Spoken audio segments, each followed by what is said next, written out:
in Switzerland, in England, in Holland, was the hero and representative of the revolutionary genius of history. From its bosom sprang most of the free thinkers of the 15th century, the religious reformers of the two following centuries, and the apostles of human emancipation, including this time those of Germany, of the past century.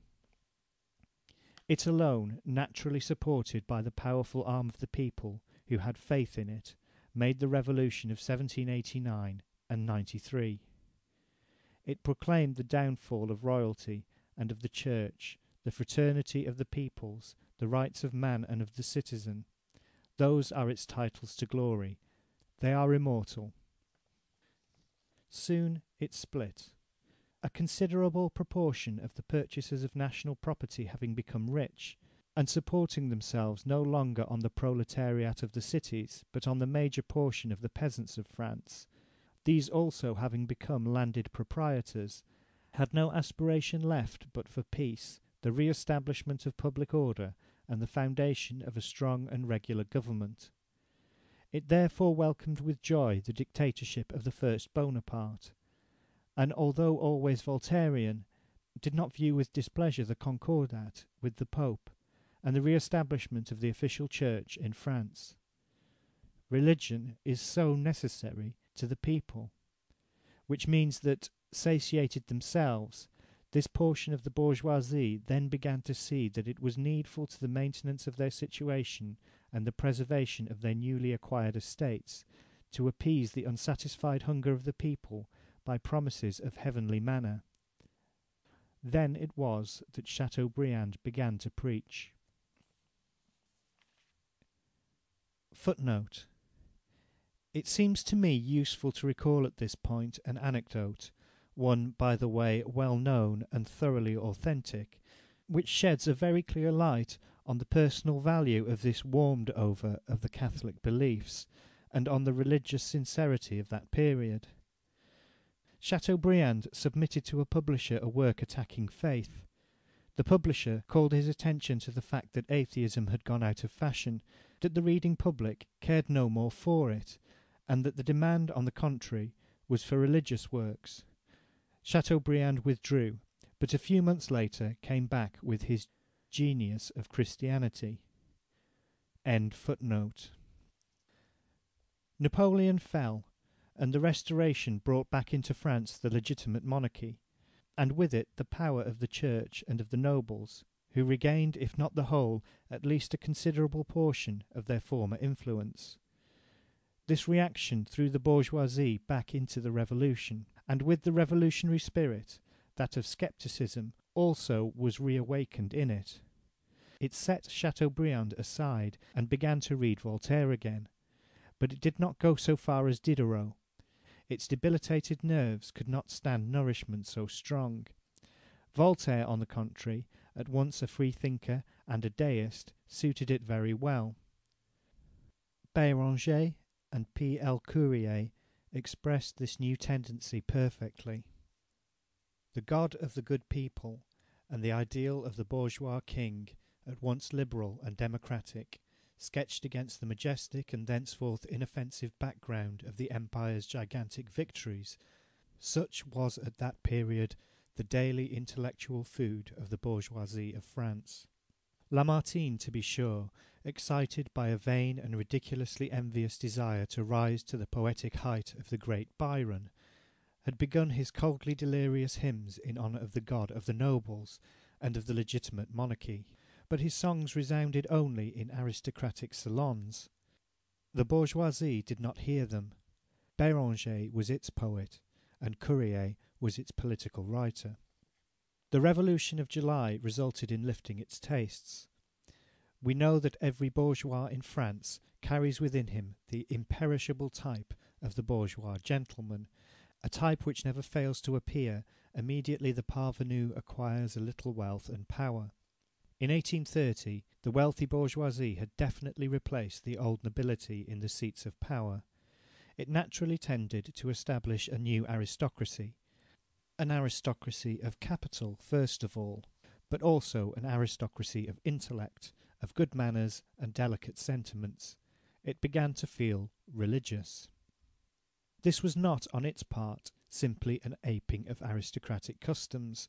It was also a necessity of its position. The proletariat had rendered it a final service in once more aiding it to overthrow the nobility. The bourgeoisie now had no further need of its cooperation, for it felt itself firmly seated in the shadow of the throne of July, and the alliance with the people, thenceforth useless, began to become inconvenient.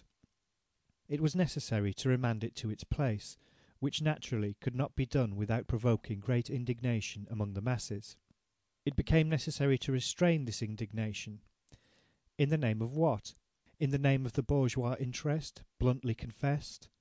That would have been much too cynical. The more unjust and inhuman an interest is, the greater need it has of sanction. Now, where find it, if not in religion, that good protectress of all the well-fed, and the useful consoler of the hungry?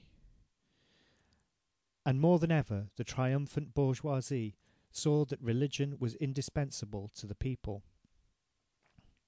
After having won all its titles to glory in religious, philosophical, and political opposition, in protest and in revolution, it at last became the dominant class, and thereby even the defender and preserver of the state, thenceforth the regular institution of the exclusive power of that class.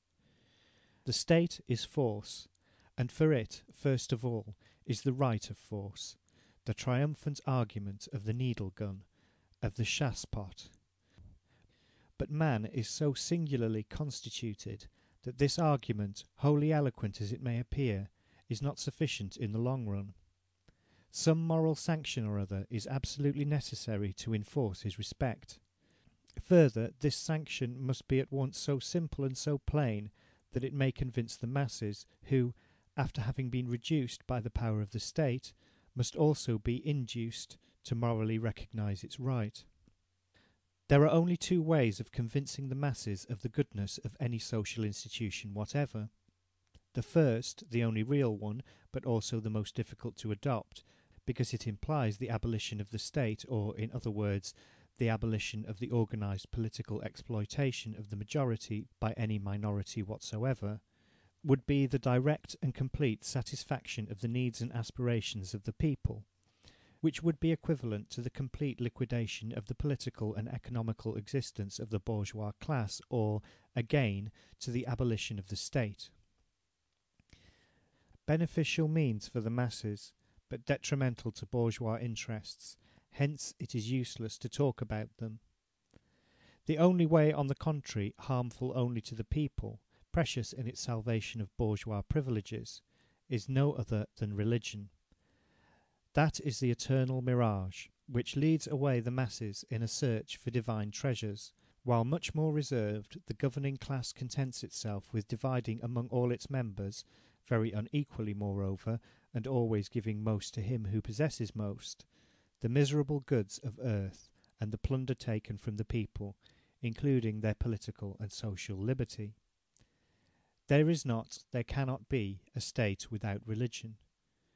Take the freest states in the world, the United States of America or the Swiss Confederation, for instance, and see what an important part is played, in all official discourses, by divine providence, that supreme sanction of all states.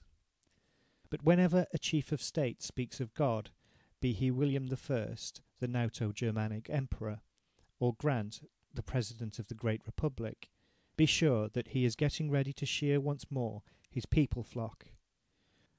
The French liberal and Voltairean bourgeoisie, driven by temperament to a positivism, not to say a materialism, singularly narrow and brutal, having become the governing class of the state by its triumph of 1830, had to give itself an official religion.